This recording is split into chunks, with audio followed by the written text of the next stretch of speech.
అందరికీ క్రోధినామ సంవత్సర శుభాకాంక్షలు. నేను ఈసారి పూర్వకాలం పద్ధతిలో ఉగాది పచ్చడిని చేసి మీకు చూపించబోతున్నాను. షడ్రుచులలో మొదటి రుచి పులుపు.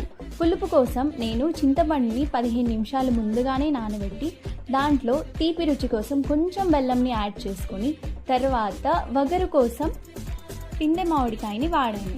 పెద్ద మామిడికాయ తీసుకుంటే అది పులుపు అయిపోతుంది, అందుకని నేను పిందె మామిడికాయ వాడాను. తర్వాత కారం కోసం నేను మిరియాలు వాడాను. పూర్వకాలం మనకి పచ్చిమిరపకాయలు ఉండేటివి కావు. తర్వాత ఉప్పు కోసం నేను కల్లుప్పుని వాడాను. ఆ తర్వాత ఫైనలీ నేను వేపపూతని వాడాను. వేపపూత వాడేటప్పుడు 2 చేతుల మధ్యలో లైట్గా దాన్ని నలిపేసి వేస్తే ఆ కింద కాడలు అనేటివి దాంట్లోకి రావన్నమాట.